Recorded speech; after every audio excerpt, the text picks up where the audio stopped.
All right, class. So just a warning, this video might be a little bit long, but it covers a lot of different terms that are pretty important. Um, so we're going to talk about imagery and figurative language. Figurative language is anything from metaphor to simile to hyperbole to personification. We're going to try to cover some of the big ones. I'm going to keep referring to a list on this website just to kind of go through some of the bigger ones. It's a pretty simple, like kids definition examples, but I think it helps because it's so simple. And then I'll show you some poems that kind of evoke that imagery or figurative language. So imagery is just really vivid descriptions in poetry or prose or whatever. So if you can really like close your eyes and picture it, that's imagery. And imagery is not just sight. It could be engaging all of your senses. So it could be a smell that the author uses, a taste, a sound, the way something feels, because we can relate to it and kind of picture it in our own heads.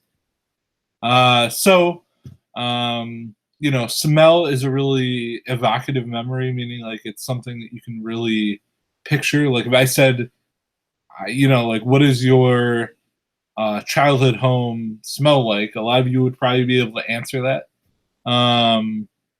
What does the, perfume smell like of, your grandmother, right? Like everyone can kind of picture that if you, had a grandmother that wore like grandmother's perfume, right? Like, by me saying that, maybe it evoked a memory in you, right? So imagery is really vivid, detailed, descriptive language. And figurative language is also usually very descriptive, though there are some examples, like cliche doesn't really get very vivid. Because cliches are these overused, tired phrases, like, oh, it's hot as hell outside. Well, what does that mean? Like right now, I have the air condition off and it's hot as hell. Well, is it 100 degrees outside? Is it 80 degrees? It doesn't really tell you much. So cliche isn't that great of an example for good figurative language, but we'll get there. So let's start with imagery. So I'm going to share my screen and go through imagery. I have some poems pulled up.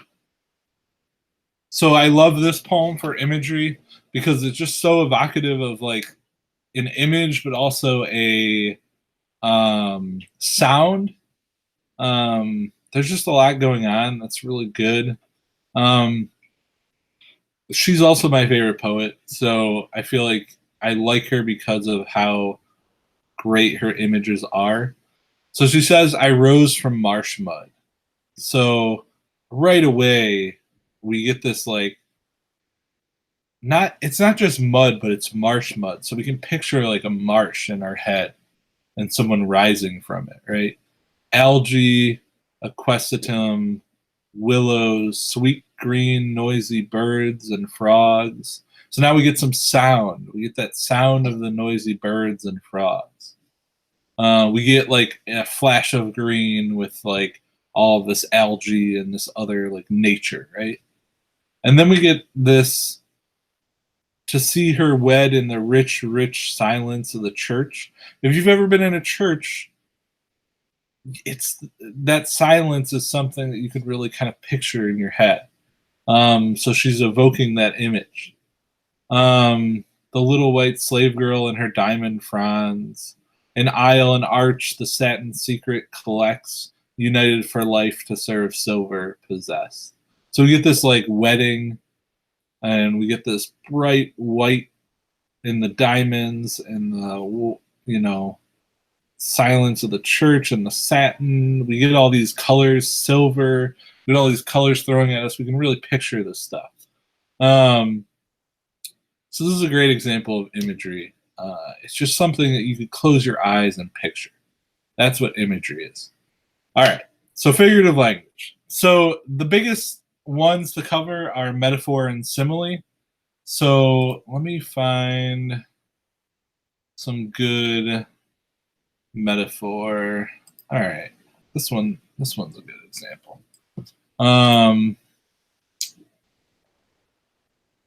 Let's see. Head. Yeah, this one's good too. So bullet thirst is a good example of metaphor because your thirst is not like bullet.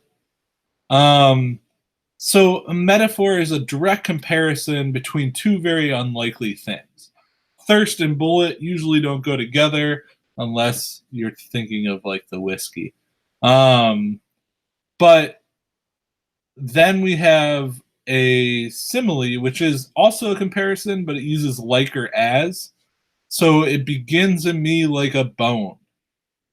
So instead of saying like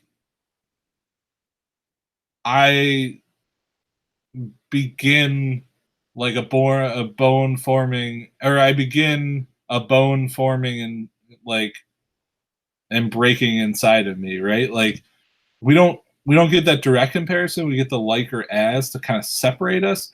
I always recommend, if you are a writer, to use metaphor over simile, because bullet thirst is just so much more efficient than begins in me like a bone to breed its breaks.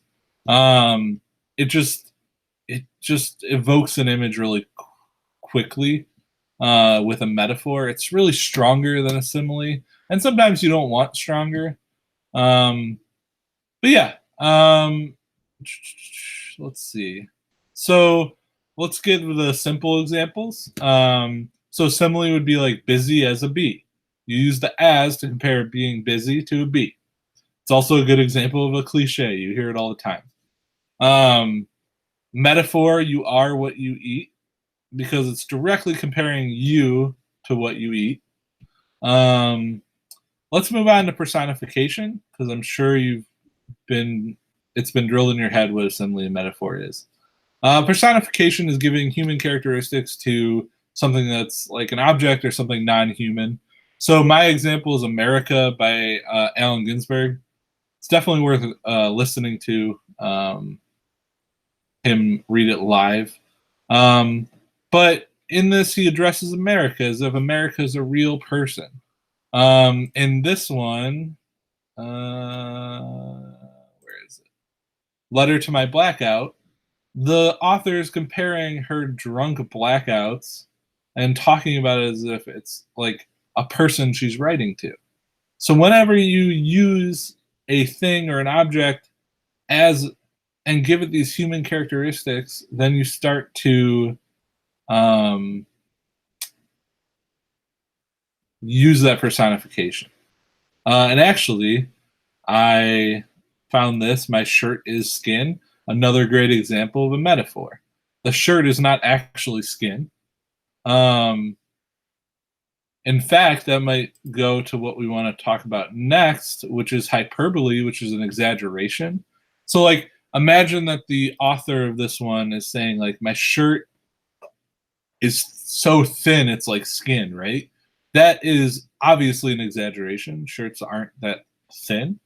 Um, so you have that really exaggerated thing. In this example, it's like he was so hungry he ate the whole cornfield for lunch, stalks and all, right? Very old example or whatever. But like just when people are over exaggerating in a poem, they're trying to show that hyperbole. Onomatopoeia is a great one. It's kind of hard to describe, but it's when a sound imitates the word that the sound is. So like snap, crackle, pop. Crackle sounds like crackle, like a firework crackling. You get that sound of a firework almost within it. A lot of water words tend to do this, like drip, drip, drip, drip, right? It sounds like a drip of water. Rush of water, like rush, you get this like nice flowing water coming out, right? So onomatopoeia is a great one to know. And again, cliches are kind of meh. Like anything that you hear over and over again, like and they're just not attached to any kind of real meaning, those are cliches. And that happens a lot in your poetry when you first start writing, because it's what we know, and we want to relate it to other people. But I would argue, and there's plenty of good examples of this, but cliches kind of alienate people more than bring them in. I always recommend being very specific. Be specific to your experience. So that's it. I don't want to overwhelm you with too much here. We cover alliteration in another video. But basically, yeah, figurative language is trying to connect your readers to things to describe your experience in the poem if you're the author. So if a poet is using figurative language, they're trying to bring you into their feelings, into their ideas.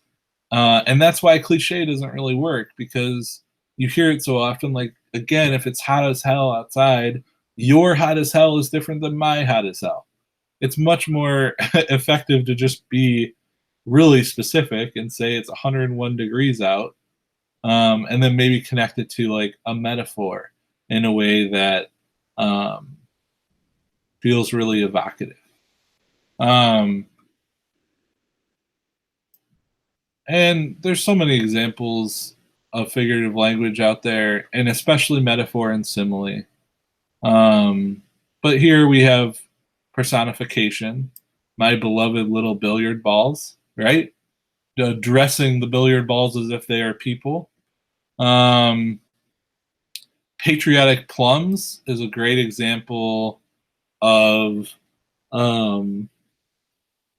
personification. Plums cannot be patriotic. So there's so much out there. There's so much out there in terms of figurative language. If you need anything more specific, let me know. Otherwise, that's that. I tried to keep it short. Hopefully this wasn't too long, and it was a little digestible. But using images, using metaphor, simile, all that stuff evokes this strong emotion, strong connection to the words. It makes poems way more effective. In fact, I will link this great TED Talk about being specific, in case you want to improve your own poetry if you write. And hopefully that will help. All right. Thanks. Bye.